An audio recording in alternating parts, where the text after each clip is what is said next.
Welcome to Talking Horror with 1428elm.com. I'm Tom Connors. With me is my co-host, as always, Mecha Random 42. How are you? I'm good. Hello. Happy New Year, everyone. Happy First New show Year. of the year. Yes, it is. And joining us, as always, from 1428elm.com, the editor over there, Miss Susan Layton. How are you, young lady? Fine. Happy New Year, Tom and Mecca and everybody in the chat. Good to see everybody again after our brief hiatus. Yeah, we took a little break. And we also have here with us our normal guest, it seems like a lot of the time. one of the members of your staff and contributor even here because he's helped us on things outside of this. Luke Lucas, how are you doing? I'm good. How is everybody? Happy New Year. Happy New Year to you. And we got a lot of horror news to get to, so we'll start right off the bat. This is something we've kind of covered. Well, before we do get into this, I should say this because I always forget to do this. I started out real good and then I kept forgetting. 1428elm.com is where you go to get all your latest horror news from our lovely Susan Layton, of course, who is the editor over there, as I said. That is 1428elm.com to keep up with all the latest horror news, and that's where all of our news is coming from today. So check that out, of course. But we got some Freddy news, isn't that right, Susan? Yes, we do. This is based off an article that we saw in on another site, but apparently they talked to the writer of Aquaman, Leslie Johnson, and he said that that it's pretty much a given that a Nightmare on Elm Street reboot will happen. It's just a matter of when. And the reason why it's a matter of when is because of New Line has other priorities, specifically the Conjuring universe. So they're concentrating more on The Conjuring 3. And this is kind of their back burner project.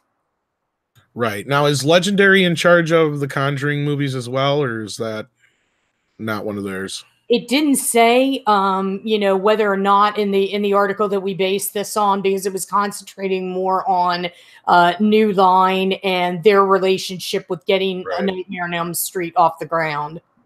Right. And this is something that's been talked about ever since the reboot back in 2010.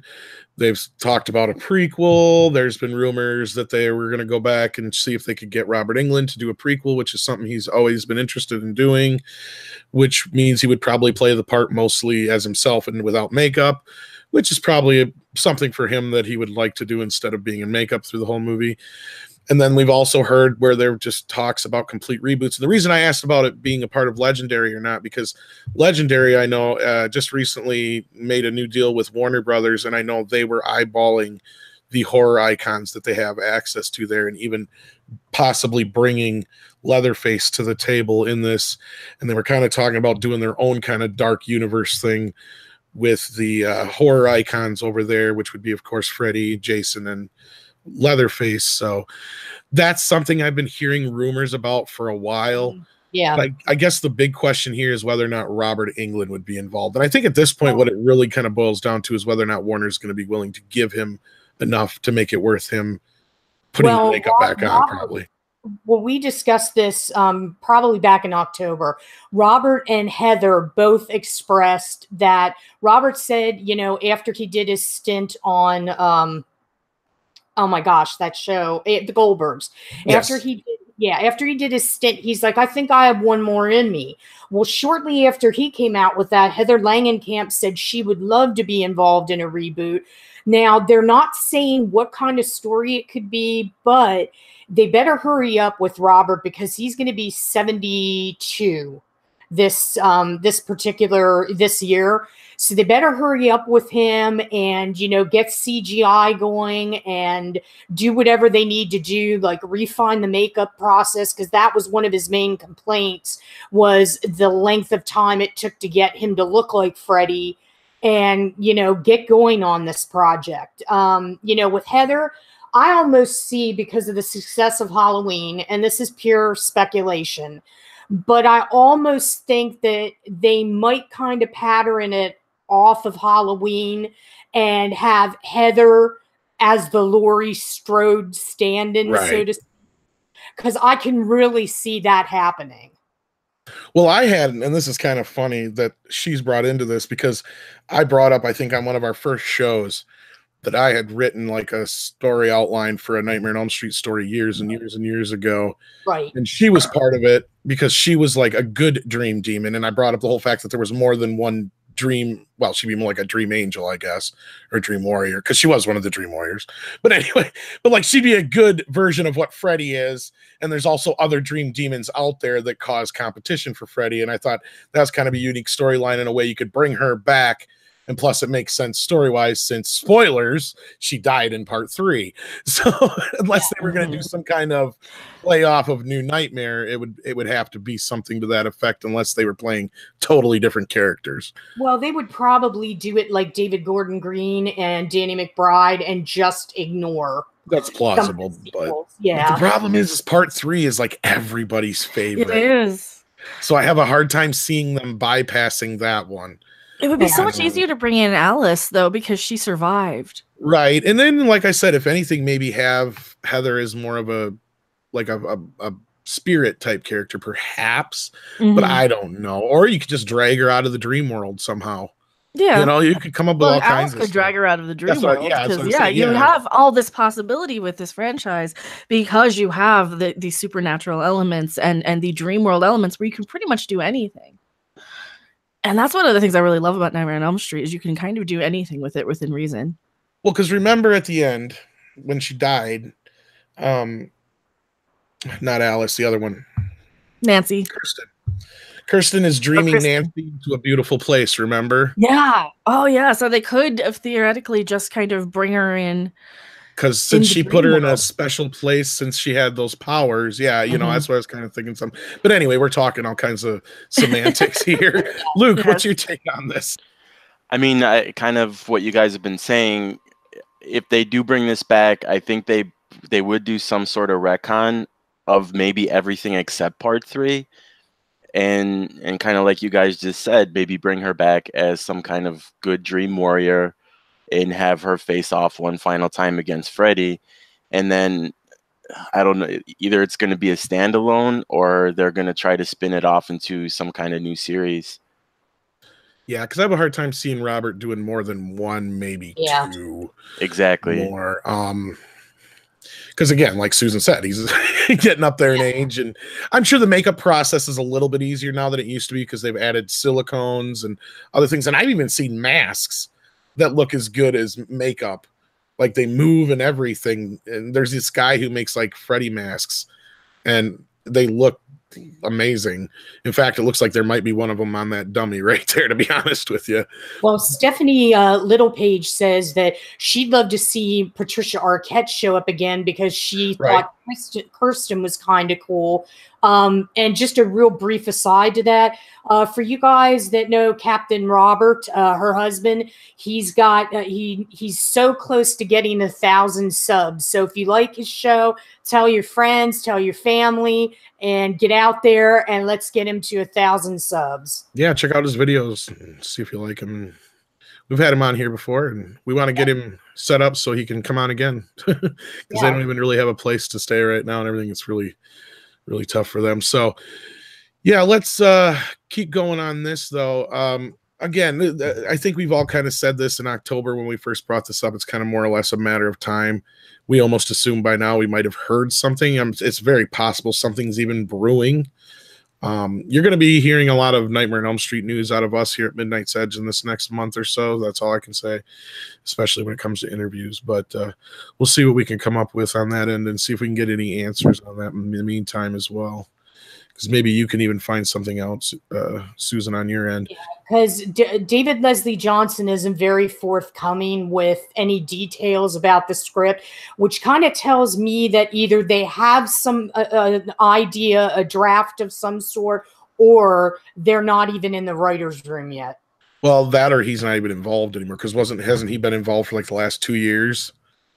They pretty much, for GameSpot that did the original article, he's pretty much still attached to it. Okay. Yeah, that's what I was wondering, if it was in something that they had kind of moved on and he didn't know. No, that happens. Yeah, he's just like considerably busy with, he just did the hit James Wan movie Aquaman. So Right. he's coming off of that. Right. And I did see the original article you're talking about. And that was my first question. It was like, oh, well, are they just moving ahead with something else and then that he's not a part of? Maybe because what he'd been a part of was something that came about a while ago. Like I said, I know he's been a part of it for a while. And now all of a sudden, I got to imagine as soon as Halloween dropped, everything kind of changed. Because if they were talking full reboot before, I'm sure they were questioning now whether or not it was going to be a quote unquote full reboot. Because I got to guarantee they were like thinking, we got to get Robert back. We got to do what they did at Halloween. We got to, even if they consider Robert their Jamie Lee Curtis in this instance, if they, but not that Heather Langenkamp wouldn't obviously want to be involved. I'm just saying it's like he's the key. And if they can get him, everybody will be on board. Everybody will go see it. It'll be a big hit, guaranteed.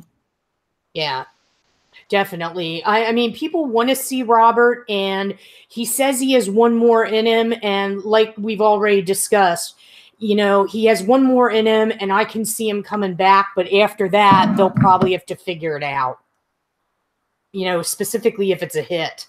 Yeah.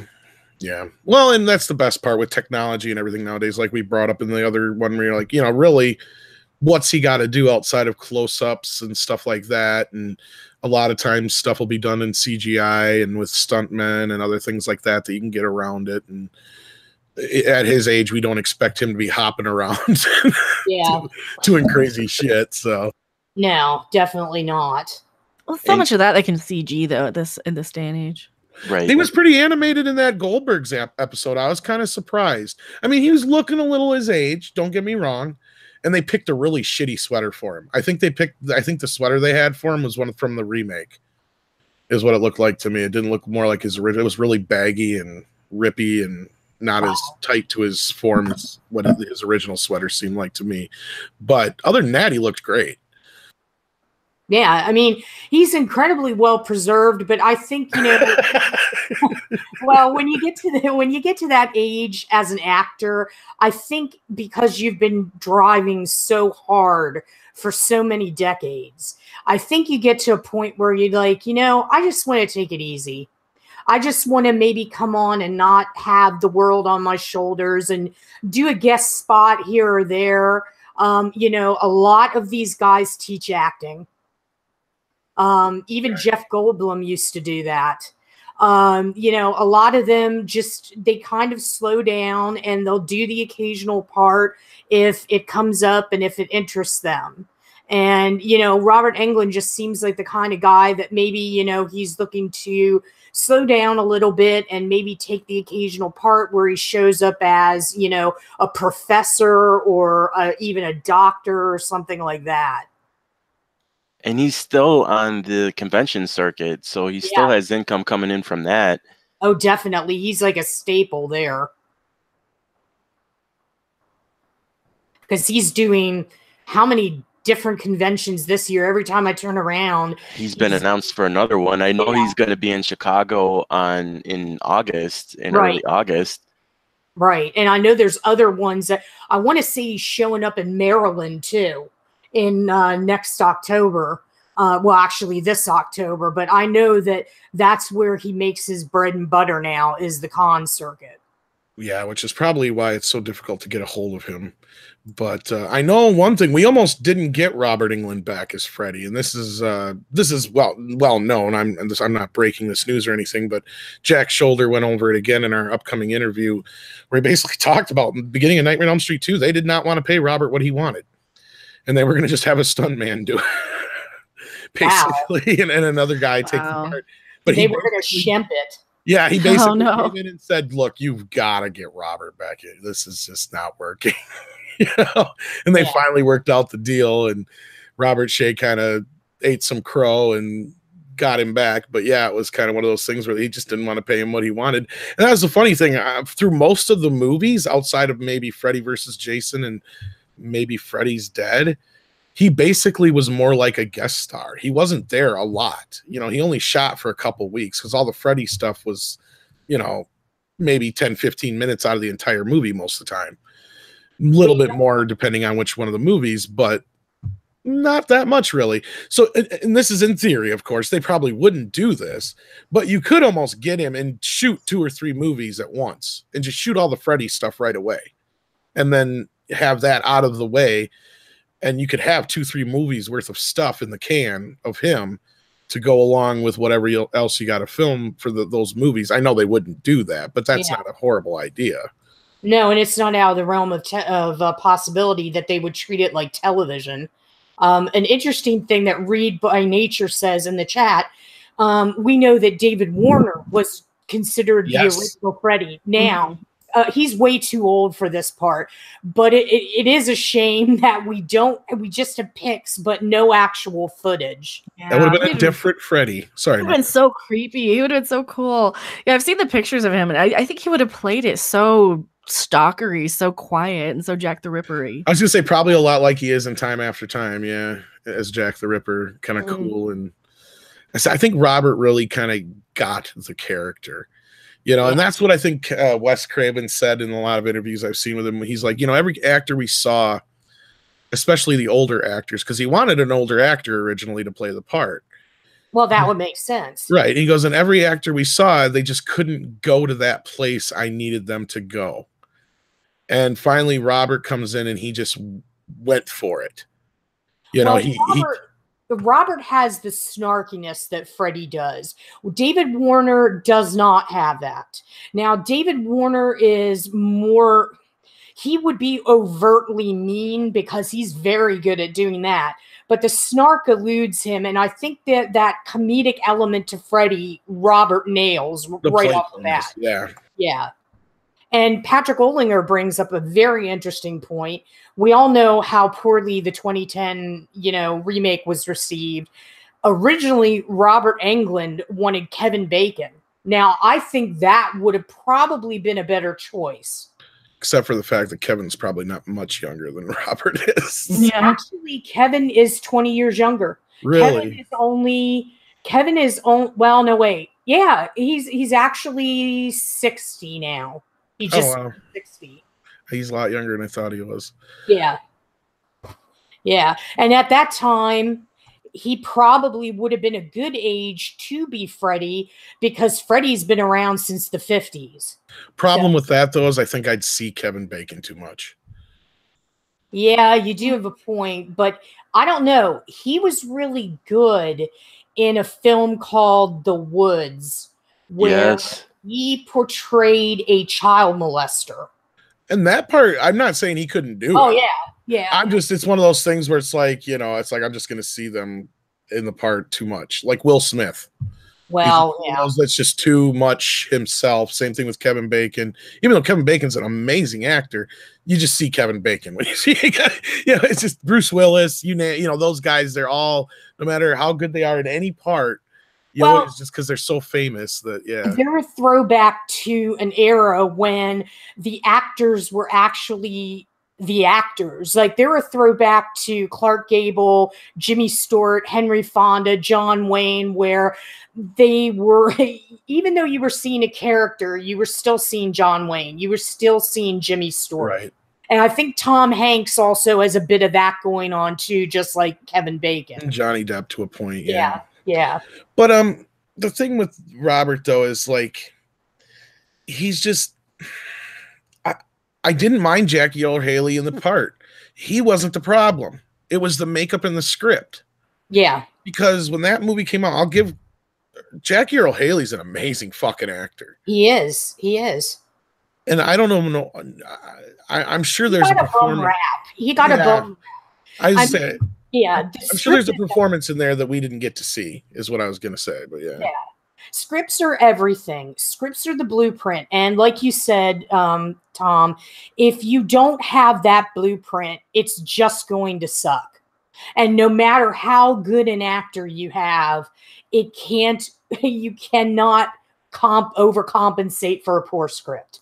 Well, and that's just it. That remake is so bad. And Mecca keeps refusing to watch it, but one of these days I'm going to force her to watch it. I don't want to. I'll even pay you to watch it if I have to.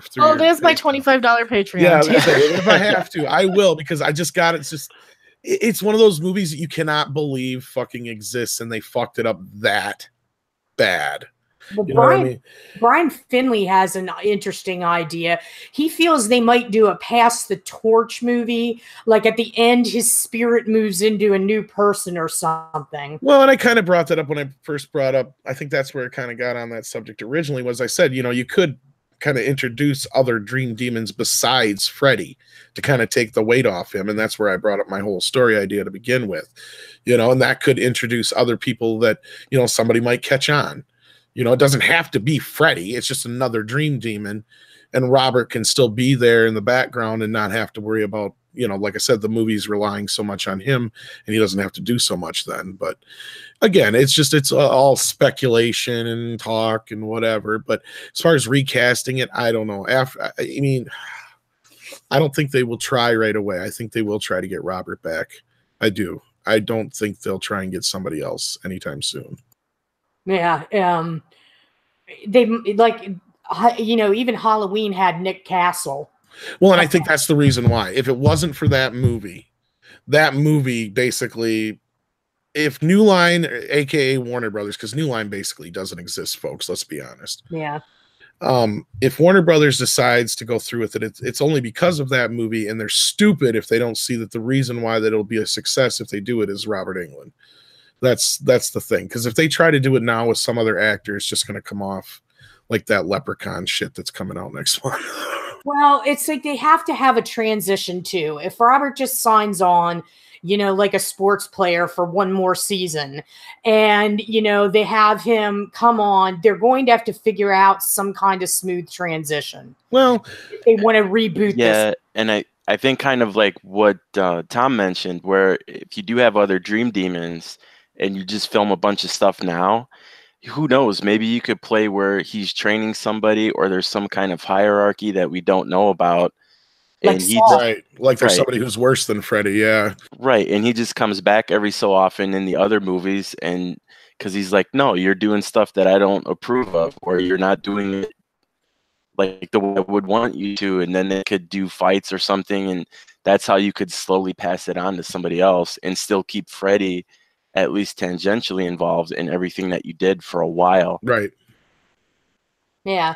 So Freddy's cool, as like a sensei. So yeah, he's Mr. Miyagi. Why not? Yeah. Well, like I said, that creates conflict too. Like Luke said, like I said, like from my script, that was the whole thing. Is he's jealous and he's pissed off because these other guys are kind of getting in on his turf and all that kind of shit too. And yeah, it was like.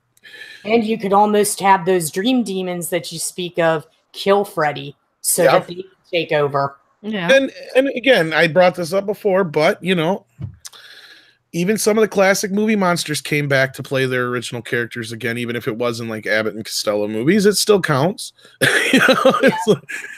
So it's not above the realm of possibility. Like you said, they even brought Nick Castle back, and that didn't even really matter. And it's from what we know, he wasn't even in the movie that much. Right. But they cared that much to put him in there. Yeah, and to let the fans know, especially, that was the big thing. And that was, let's be honest, he was there so he could go out and say, this is what they're doing. And Tommy Lee Wallace even said that he was totally on board with it because these kids seemed to know what they were doing. And I didn't really care for the movie, but I'm just happy that it's made horror, big again, especially classic 80s, 70s and 80s horror.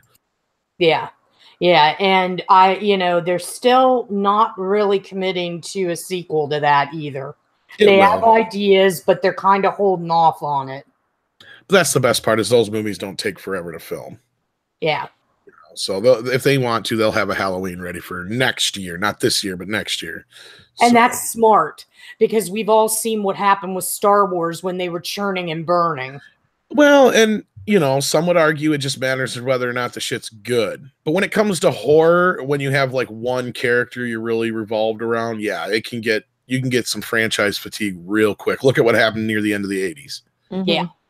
Yeah. We just got way too much, too many, too fast. And that's where those later sequels really started like turning into like crap. Yeah. But yeah, so if they take the care, I think we're good with that. I think we all are in agreement here that we're all pretty happy if Robert comes back. I don't think anybody's going to argue that. Yeah. So, but you got some Bruce Campbell news. I don't think it would be a show without it. Yeah. Well, for you guys in the chat that aren't aware of it, Bruce Campbell is going to be hosting Ripley's Believe It or Not, a new incarnation of it. He will be doing it for the Travel Channel, and today we found out that he will be doing it this summer. So they're currently filming in Orlando at the Ripley's Warehouse. They've committed for 10 episodes. Campbell will also be one of the executive producers. And like right now, the horror world is like on fire with this because you can't turn around without seeing, you know, every news outlet covering it. How many times have we had a Ripley's Believe It or Not now? This got to be what, the fourth or fifth? Well, yeah, we had it in like the 40s and 50s, I believe. We had Jack Palance, which is the one that I really remember in the 80s with his daughter Holly. We've had Dean Cain and Karen Packard. Did Mitch Pileggi ever do one, or am I thinking of another show? I'm wanting to say Mitch Pileggi did something, Mecca, but I can't remember. I don't know if it was.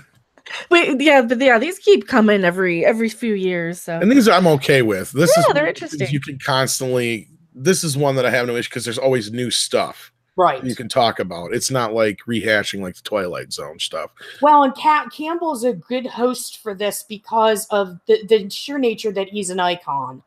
And he's somebody where, like Jack Palance at that time, who was coming off what I thought was a successful stint as Dracula. If you haven't seen Jack Palance in Dan Curtis's version of Dracula, I highly recommend it. He was, in my opinion, one of the best Draculas. And, you know, he was an interesting figure and kind of, you know, iconic bad guy. And now you've got Campbell, who's kind of in that vein of, you know, like Jack Palance and William Shatner, who was successful with Rescue 911 for years. So now this is... Why do I remember somebody from Star Trek doing a Ripley's Believe It or Not, now that you mentioned that? Jonathan Frakes did a show like Ripley's, but it was called something different. Are you sure that Shatner never did one for a while? I think Shatner did something, but it wasn't something like it. Okay. Yeah, something like it, and it's escaping me because you blink and you miss it. Sorry, I didn't mean to interrupt you there, but I was like, when you said that, I'm like, wait a minute, didn't somebody like Shatner or something like that do one before? I know the Frakes one was different. I know that wasn't Ripley's. That one I know, but yeah. Yeah. And this is a good thing for fans that were worried that, yes, Tim Augustin, Jonathan Frakes did Beyond Belief, Fact or Fiction. Thank you very much. That I knew. I knew it wasn't Frakes because I've seen Fact or Fiction quite a few. That still pops up on YouTube all the time for me. Oh, yeah. That's great. I used to love that show. But, I mean, this is great because people were upset about Bruce not being on television. And I know that he wanted to host something. That's where he is in terms of his life. You know, he wants to be a host and he wanted to get Last Man Standing going. But this probably was more viable for him and, you know, something that he really wanted to do. Because I know he was a fan of Ripley's since he was a youngster. So I think this is a great move. And, you know, fans will get to see him for 10 episodes. Probably, you know, I don't know how they're filming it because he's going to be doing a lot of cons. His schedule is packed. He's doing like a con a month.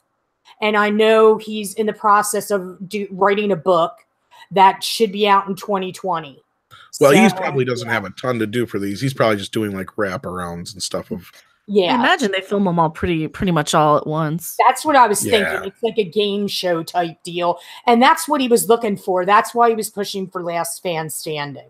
And I know a lot of fans were, you know, it's funny though, with this 1428, and I'm quite proud to say this, we broke the story about him with Ripley's, and we correctly guessed what it was going to be without any information, because everybody was like, oh, he's going to announce a movie. It's going to be Army of Darkness. I'm like, people, look at what the venue is.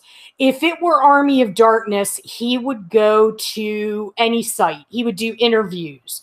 But look at Ripley's. What's Ripley's known for? Okay, it's known for wax figures. That could have been a possibility, because you see in the picture we have on screen with Robert Englund and his wax figure, very good possibility.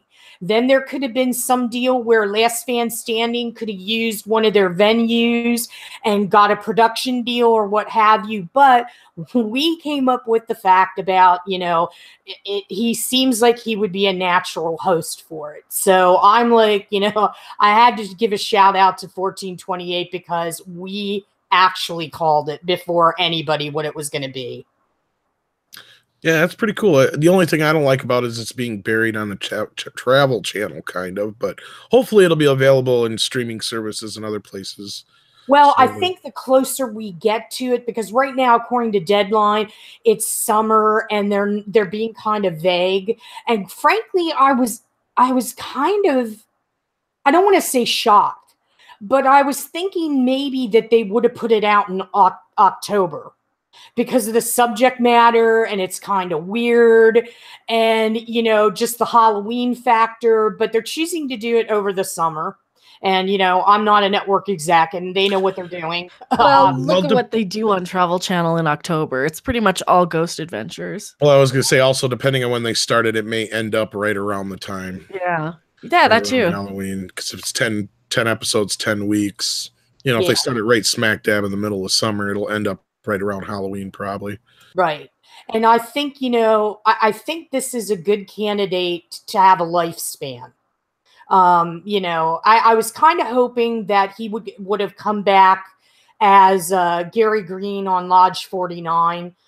Even though he had an interesting end to his character arc, I still think they could have brought him back. But I don't think, you know, with him doing this, I don't know if that's possible right now.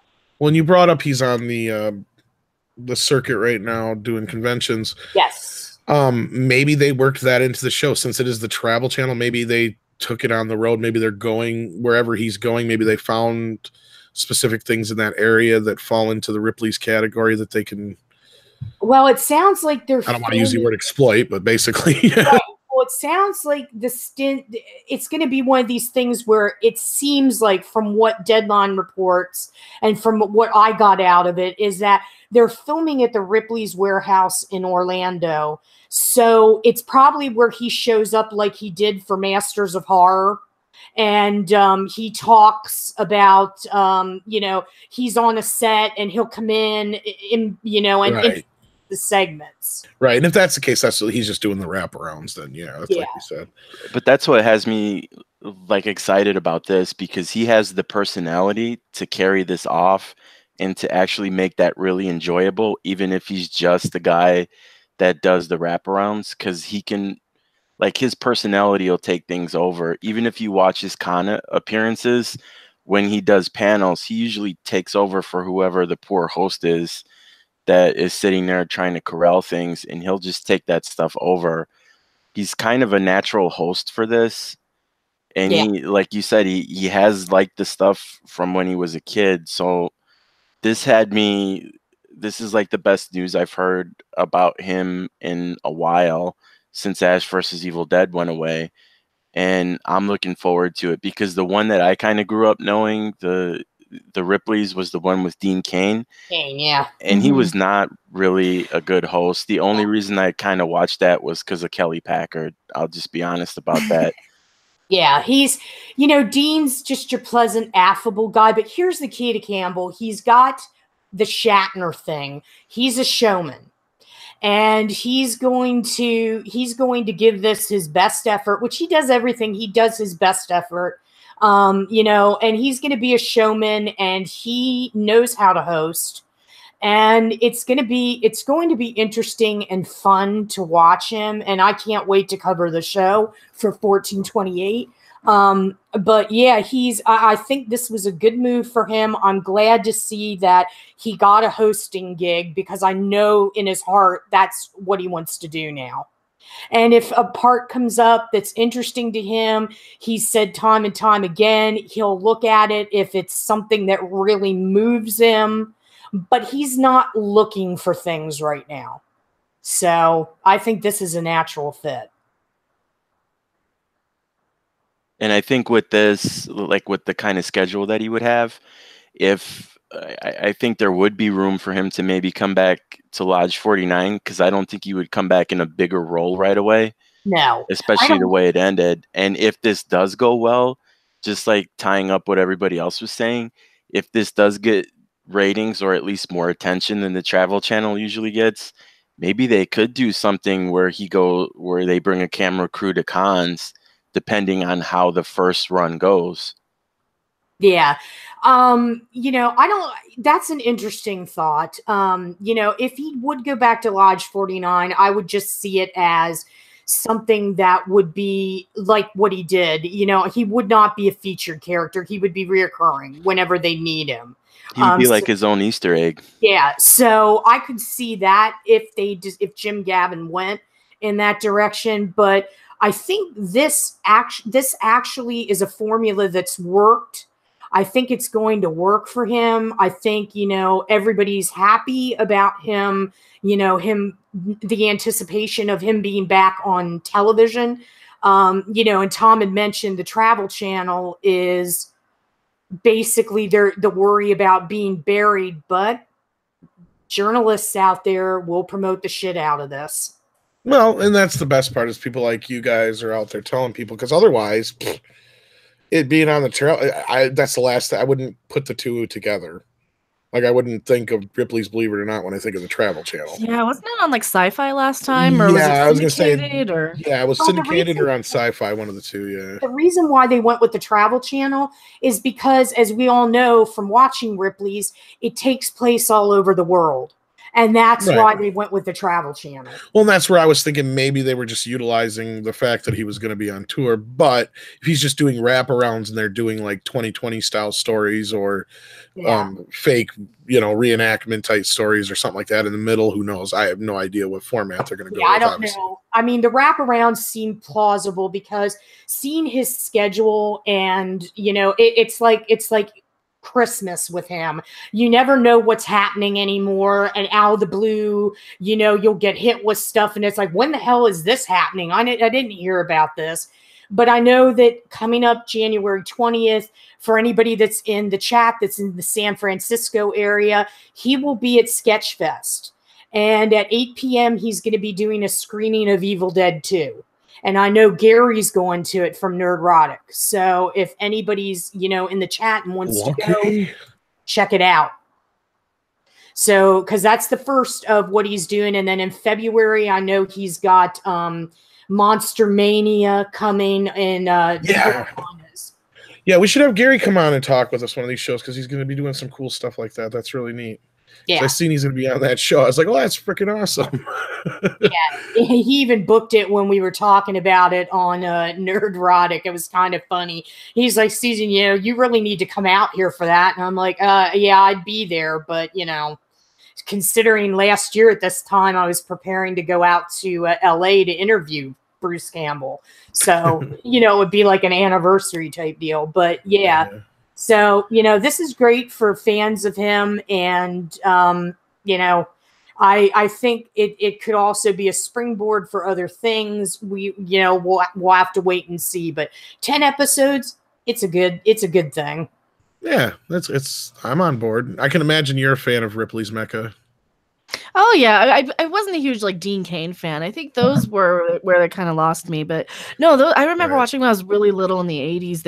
I love that type of stuff, and yeah, I think this is going to be a good fit because Bruce Campbell's definitely one of those personalities that, God, I want to see him on game shows. I want to see him on like hosting things. I want to see him, because. I know Susan mentioned this a few podcasts ago that Bruce Campbell's stuff, like his fans will be a fan of like Evil Dead, or they're a fan of, this other show he was on or this movie. And he doesn't have a whole lot of fans that are fans of absolutely everything. And I'm definitely one of those people who I will watch him because of his personality, because of who he is, not because of who he's playing. So. Well, yeah, I'm on board. It's a shame because, he's got very distinct fan bases, and I worked with them during Bring Back Boomstick to Save Ash versus Evil Dead, and you've got your distinct camps, Mecca. You called it perfectly. You've got your Evil Dead people, you've got your Burn Notice, and then you might have, then you have Briscoe. I was gonna say my mom would know him from Burn Notice. Yeah. Here's 3 distinct camps, and it's very rare that you find people. Now, I'm not going to say I've enjoyed everything that he's been in, but I've watched it and I've enjoyed what he's done in it. As opposed to, I can't say that every storyline. For example, when I first saw My Name is Bruce, I was like, what the fuck am I watching? That was weird the first time. What is this? And then I watched it again, and I put on my B movies hat from when I was a kid and watching Dr. Shock out of Philly, and I'm like, oh my god, this is hysterical. I know these people in this movie. And I really enjoyed it the second time around. So, like today, like every Wednesday, I kind of make it a point to spotlight different things. One of the last articles that I wrote that Bruce has retweeted, and he's been very good about retweeting a lot of my stuff. I wrote about Jack of all trades. He retweeted that. And I also wrote about the fact that fans want him to be Sully in the Uncharted movie. And if anybody, Mecca, Uncharted, right? Yeah. They've been wanting him to do that for years. And and Nathan Fillion wanted to play Nathan Drake. Yeah. And he actually did a fan film last year, and it was marvelous. And they had Stephen Lang in it. And Stephen Lang is a hell of an actor, but everybody's like, nope, it needs to be Bruce. It needs to be Bruce. Funny thing is, so I wrote this article because Newsweek came out with an article saying, well, the Uncharted movie just lost Sean Levy as a director, and we still don't have Bruce Campbell. And I'm like, well, this is interesting. Let me spin this into an article. Campbell actually responded to it and said, you know what? It's interesting. It sounds fun, but it's too much like Sam Axe. Been there, done that. They'll get another fresh actor to do it. So, he would be good in the role, but I don't know. Like I am so with something like Uncharted, I need to see all the original voice actors on screen, I think, with the exception of Nathan Fillion, who did not play the character in the role. But there's a female sidekick. There's a couple of female sidekicks sort of characters in there. Yeah. And so one of them's Claudia Black. You definitely need her absolutely to come back into the Uncharted movie. Emily Rose, the other actress, she does she was in Haven. She does the voice work on the Uncharted series. I would love to see her in the game. So, as much as I love Bruce Campbell, I can see why he might not want to play it. Yeah. Yeah, I think he was equating it too much with Sam, because that's what the fans were seeing. They were seeing Sam. Mm-hmm. And, as much as he loved playing Sam, because he's often said that Sam's closest to him as a person, I can see where he'd want to move on and do something different with that. But it's like every Wednesday I'll try to pick something from his filmography that people might not know about. And this week I happened to focus on Moontrap with him and Walter Koenig from Star Trek.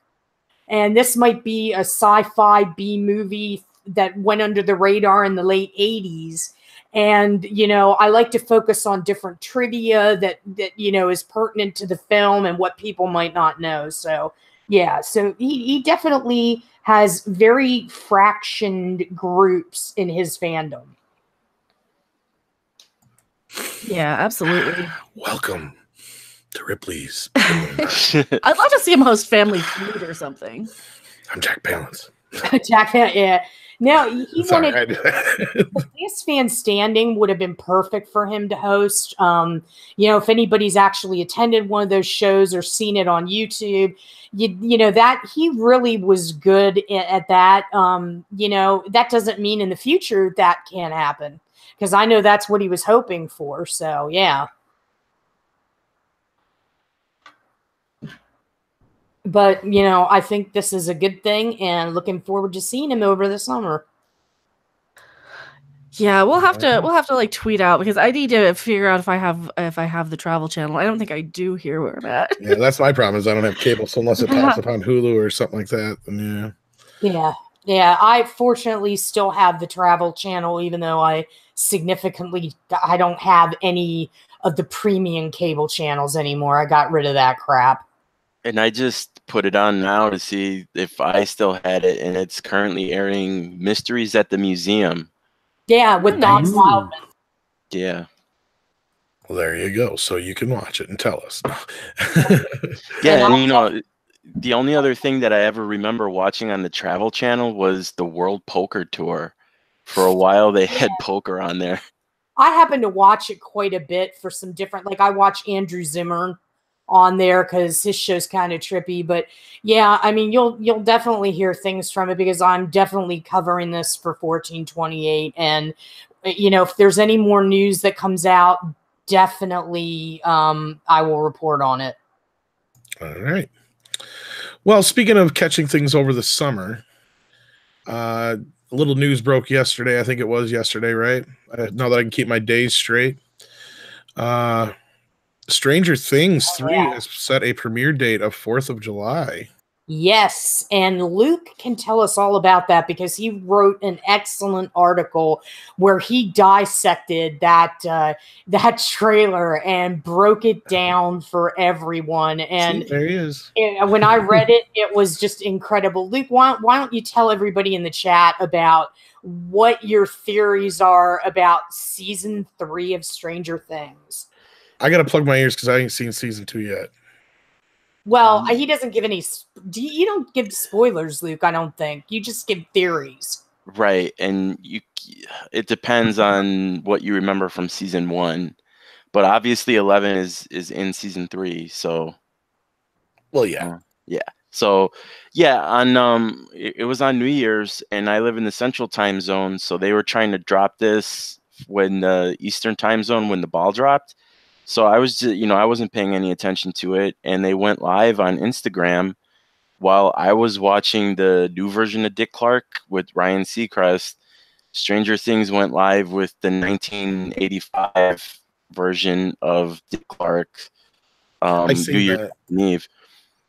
And yeah, that ended up being what the little trailer was, and it was kind of cool. And then every so often you would see like the old school, like if you were taping something on VHS, it would skip, and you would see like a console from a computer, and that would be what would give you the hints. And there were a couple of audio things in there. The first thing you saw in the trailer was something that said when blue and yellow meet. And I kind of like looked that up on the internet, like what the hell did that mean? And earlier in the summer, there was the trailer that came out for Stranger Things that was about the Starcourt Mall. And you really apparently had to pay attention to that closely because there's a clock that's featured in that trailer, and the hands on the clock are blue and yellow.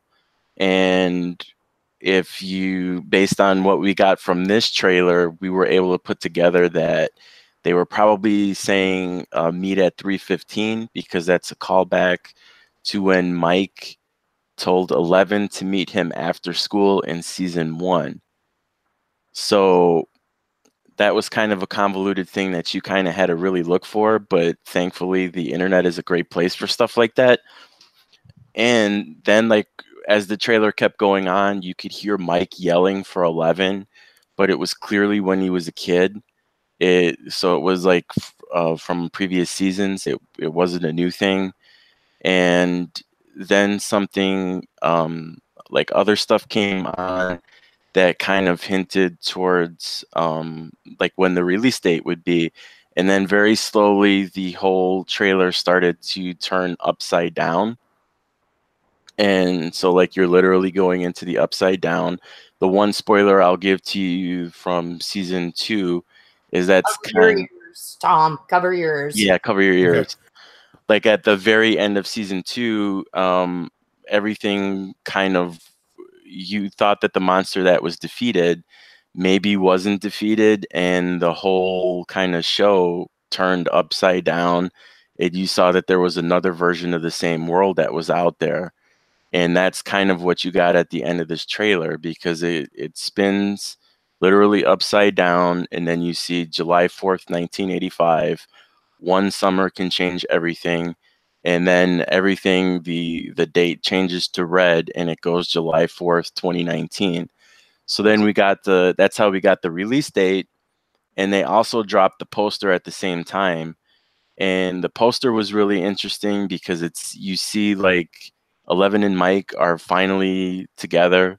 They don't have to hide anything anymore. They're able to hold hands out in public. It looks like Lucas and Max are still in it because they're like off to the side. And what's his face? Gaten Matarazzo is excited as normal. Like Dustin is like pointing up at the fireworks and he's super excited. And then you have poor Will kind of looking over his shoulder like he usually does. I hope nothing happens to him this season because they've really put him through the ringer in the first 2 seasons. But he and 11 are looking at these 2 purple things that you don't know what they are. Are they a piece of the gate? Are they a piece of a Demogorgon? And they're just looking at this and they know that the problem they thought they had solved might not be solved at all.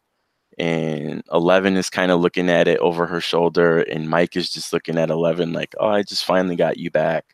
So it's like one of the favorite images like out of anything that they've ever released for Stranger Things. And it's just the poster for season 3. There's an idea now that Starcourt Mall also might just be from the U.S. Department of Energy. They no longer have they may no longer have a laboratory in Hawkins, Indiana, but they might be trying to keep tabs on everybody that was involved with that laboratory. And there may have been people tracking them the whole time, that characters that we haven't met yet that we may meet in season 3 that would explain like more of the story and parts of the story that have probably been put in place a long time ago. And then this season is going back to only being 8 episodes. Like last season was only 9, but there was that sort of controversial, or some people say like boring episode where 11 is in Chicago. And still we think that that person that she meets in Chicago is going to come back and play a role.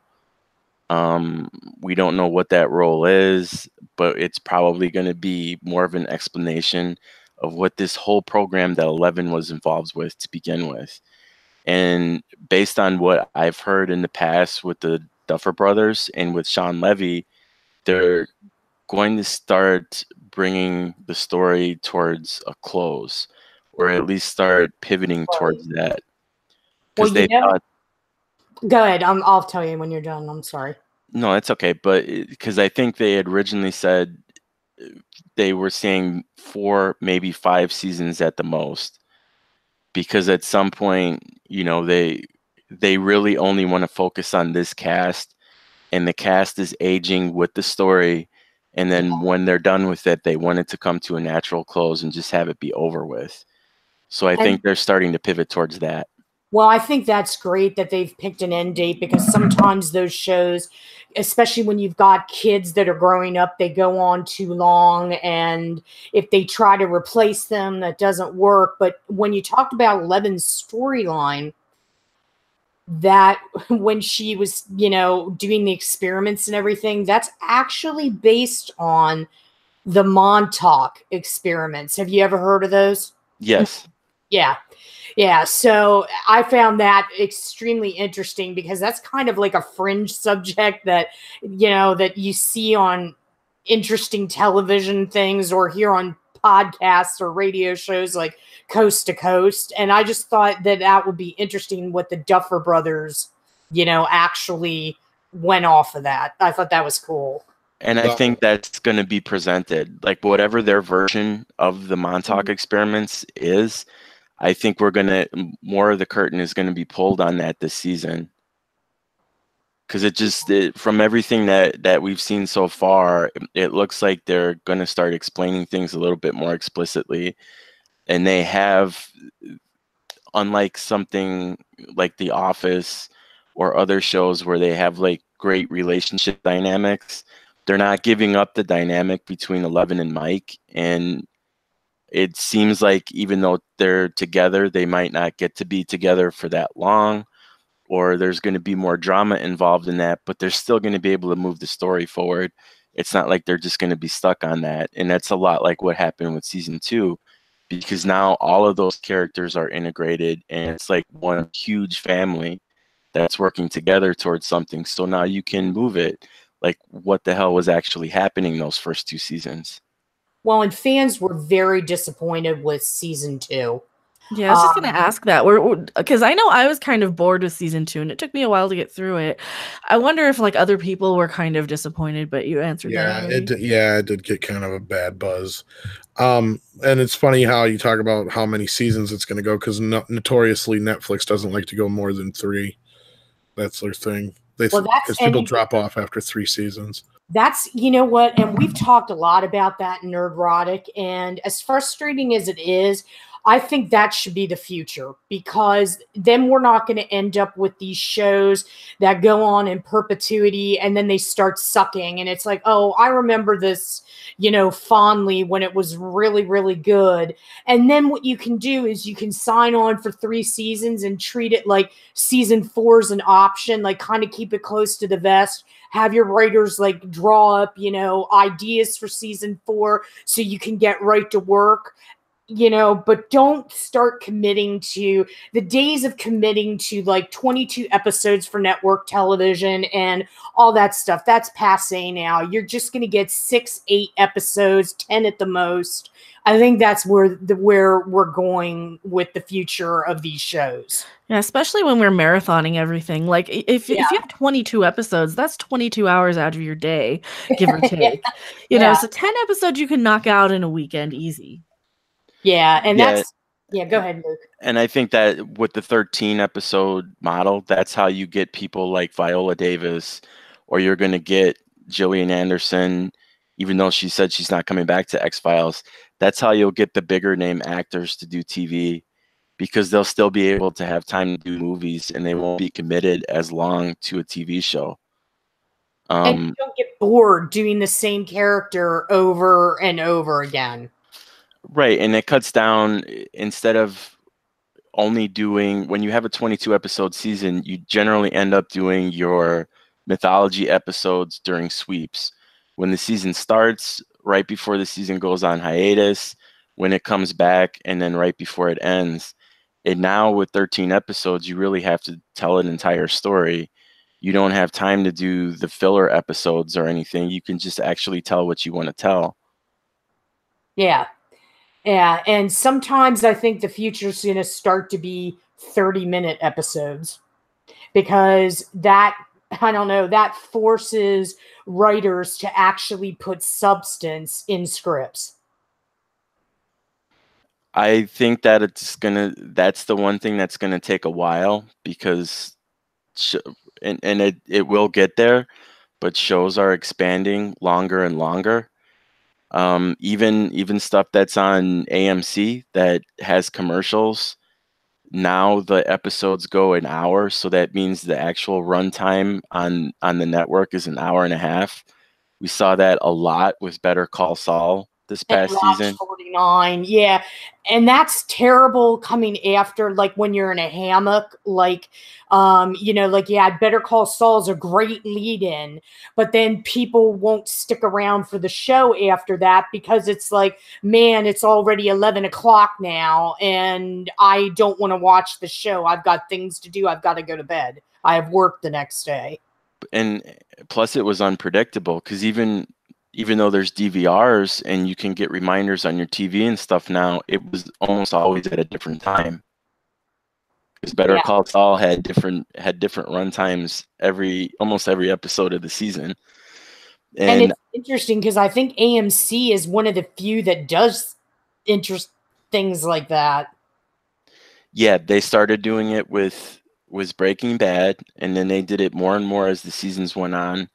And it's something, I think, that as far as episode runtimes go, that's exclusively something that they trust Vince Gilligan and his crew with, because they have such a built-in relationship.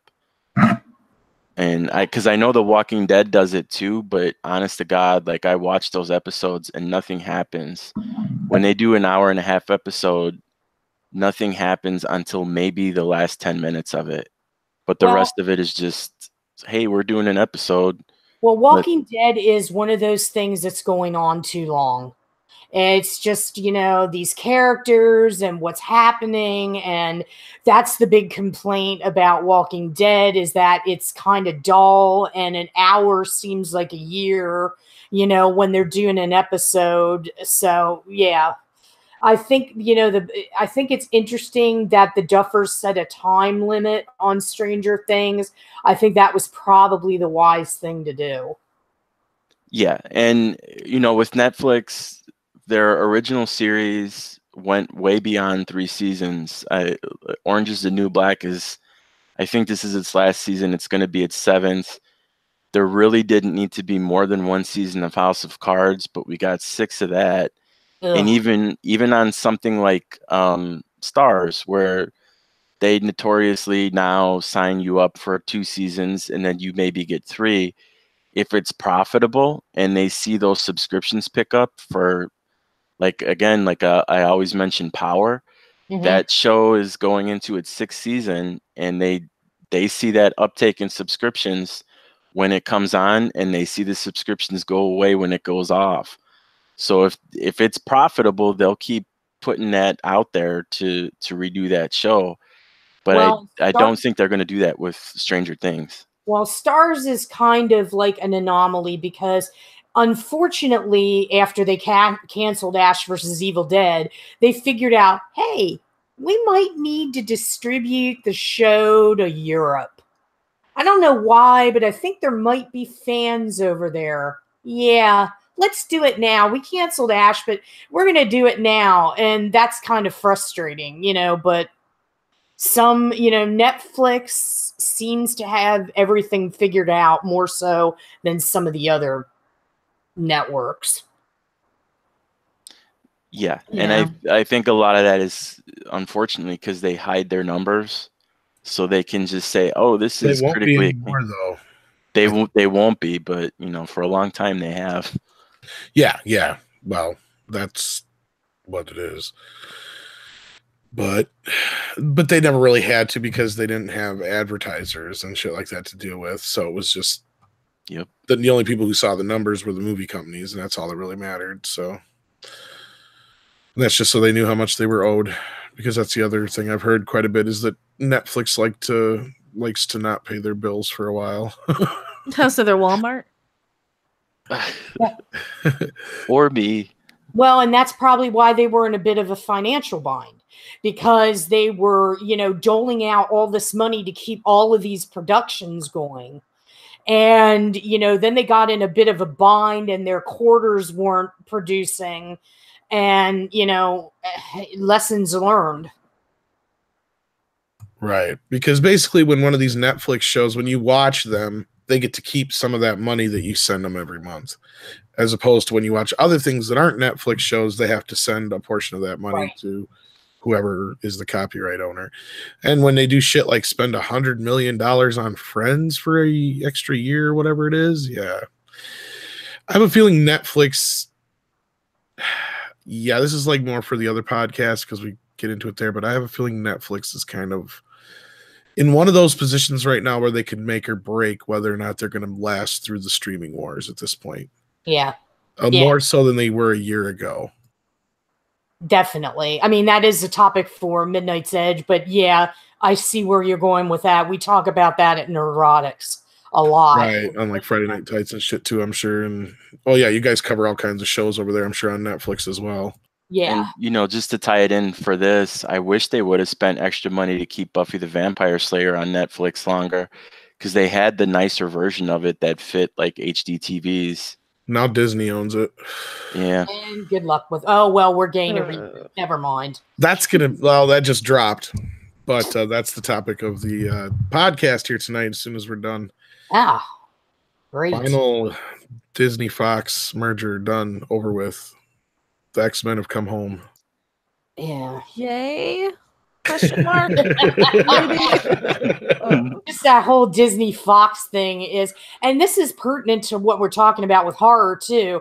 That whole Disney Fox thing has a lot of people terrified because it is frightening, because things are going to get whitewashed, and unless they make clear boundaries, you know, this gets this kind of entertainment, we get this, you know, I don't know what their details are. I'm not going to worry too much because I know they're not just going to scrub Fox, because the whole reason they bought Fox was so they had the label. And this, I think they're going to use Fox much like they did back in the day with Miramax and Dimension. And that is, it's just another way of releasing movies that normally wouldn't be under the Disney banner. Mm-hmm. And I don't think they're really going to futz with the television much at all either. So, because they've got contracts, so they can't really just go willy-nilly and start canceling and changing shows. So I don't think they're going to go as crazy as a lot of people are worried. But my concerns would be like, good thing the whole PG-13 Deadpool thing didn't work out this last month. Let's put it that way. Yeah. Things like that. Mm-hmm. Yeah. And we all knew it wasn't going to work out. And none of us are, you know, in a position to, like, you know, kill that one, because it just, no, with Deadpool as a character. But, you know, hey, just hopefully they'll learn their lesson on that. But yeah, that's, like I said, a topic for the actual podcast. But yeah, any more horror news out there besides Stranger Things and anything else going on that you think our audience should know about, Susan? Yeah, there actually is. We found out today that Dan Aykroyd and Bill Murray are coming back to Zombieland 2. Ooh. Yeah, so for those of you that want that Ghostbuster reunion, it's coming, but it'll be with Zombieland 2. Now, we don't have details on it as to what characters they'll play, or we all know Bill Murray kind of bit it in the original one, so it's going to be interesting how they bring him back. And we don't know what's going on with Aykroyd, but we do know that they'll definitely be in it. I heard the rumor is that Bill Murray actually didn't die. And Dan Aykroyd and him are both have makeup on, pretending to be zombies. Oh my God! Yeah, well, that doesn't sound implausible at all. But it would be great if Dan Aykroyd was hosting like a fake version of the Psy Factor or something with Bill Murray. Well, I'm sure they're gonna have him like a bickering couple or something is gonna probably be the shtick or something like that, because they're like obviously hanging out together or whatever, doing their thing. But yeah, I told you to make Ghostbusters 3. Yeah, I'm sure there'll be something like that in there. Like, we could have made Ghostbusters 3, but no, we're here. You know, it's like I'm sure there might be some inside gags in it. But yeah, I mean, that's very good news for people that, you know, like those two actors and love Zombieland. I know that Zombieland is one of my favorite zombie movies, and I'm not a Walking Dead type girl, but I love that movie for the original approach and the way that Columbus gives his tips for survival. It's just a unique thing, and Zombieland 2 has a lot of buzz around it, and people can't wait for it to open this October. Yeah, I know this is one that they've been wanting for a long time. I liked Zombieland. It came out at a time where it was right at the same time as Shaun of the Dead. Yep. So I feel like it's one of those movies where people always have to pick one or the other. You know, I don't know why, because I like them both. Well, they're so different, though, I think. Yeah, in a lot of ways they are. But it was on my I have this list. I have never brought it out. I've thought about bringing it out in my interviews, but I don't want to be hokey. But it stems from a deleted scene from Pulp Fiction. And when John Travolta comes in and Uma Thurman's there, and she goes, "You must be an Elvis man." He's like, "What? What do you mean? Oh my God." You know, and she's like, "Well, there's two kinds of people in the world. There's Beatles people and there's Elvis people. You can like both, but sooner or later you have to pick one or the other as your favorite." So I came up with this whole list of different things where people would pick, you know, either Beatles or Elvis, Addams Family or the Munsters, stuff like that. Zombieland and Shaun of the Dead are on the list, way down the list too. But yeah, it's like a big old list like that. I've never pulled it out though. I've thought about it. That would be an interesting podcast, actually. But yeah, you just go through and you ask them real quickly, like 50 of them or whatever it was I had. You know, like I said, you go down the list and yeah. Well, Man of Action wants to know, is Woody Harrelson coming back? Yes, he is. Well, of course he's got to be. It wouldn't And be the same. Jesse Eisenberg is also coming back because he's like, what's that kid's name anyway? Jesse Eisenberg. They could have lost him, but okay. Yeah. He was kind of the weakest part of the movie. And what was the girl? I can't remember any of this movie hardly. The problem with Jesse Eisenberg is he plays the same character in every fucking movie he's kind in. of. Like, I didn't like that movie that takes place over the summer at a carnival or whatever park that he's in. What the hell is it called? Adventureland. I fucking hated that movie because of him too, and I should have loved it because I'm sure anybody who knows anything about Wisconsin, we have the Dells, and I spent many a summer working in a lot of places like that, so I could have related to that movie. He just drug it down for me. Well, Sam Rockwell made that movie. Yes, I love Sam Rockwell, but yeah, there was moments of it I loved, but it was like, oh, this kid, he's annoying. Yeah, he's kind of like Michael Cera. Yeah, he's another once in a while too. It depends on the part that he's in. Yeah. So, and I just really got turned off by Jesse after making him fucking Lex Luthor. I'm sorry, that's just stupid. Yeah, that did it for a lot of people. But yeah, I mean, it's for those people that like Zombieland and want to see the band back together. Yeah, it's going to happen. Because I'm looking forward to that at least. Yeah. But as you know, in terms of what else is going on in horror right now, that's pretty much all the news we have, and it was pretty eventful for the first the first week in January, and plus things are going to get heated up coming soon, like January 19th, because Glass will be opening. And yeah, they're actually talking about that having a much bigger opening than a lot of people I think were anticipating. It's looking at like a $70 million opening, which is pretty big. Yeah, because I reported on that. Yeah, they're really predicting good things. They're saying it's going to open better than The Conjuring and a lot of things that opened well before then. So yeah, that's going to be the big buzz. Like I imagine it's going to be just as big as Halloween was. And I just read Tyler's mini documentary we have coming up about M. Night Shyamalan, and it's pretty good. So that'll coincide with that pretty nicely. So be on the lookout for that as well. So is there any other horror news out there that we need to get through real quick? Nope. That's pretty much, all the news that is news right now. Yeah, we've had a lot of people pass, so we'll be talking about that too, but none of them really horror related, so I don't think we brought up any here. No. Sadly, but yeah, it's been an awesome start to the show. I think we've got a great thing going here. It seems like the fans enjoy it. We have a nice little crowd that shows up, and we appreciate you guys totally. You guys make it possible for us to do these things. So thank you so much. Make sure you hit that like button and share the videos. That's what helps get us out there and helps promote us so people can come on, like Tommy McLaughlin and Harrison. What was his Smith. Sorry, Harrison Smith earlier in the year too, or later in the year last year. Actually, I was gonna say earlier in the year. We're early in the year now. So yeah, if you want to see more people come on, so you can ask them questions personally, that's how you do it. You got to get us out there so people know that we exist. So that's the best way to do it. But also, if you enjoy what we do here at Midnight's Edge, you can always check us out on Patreon as well.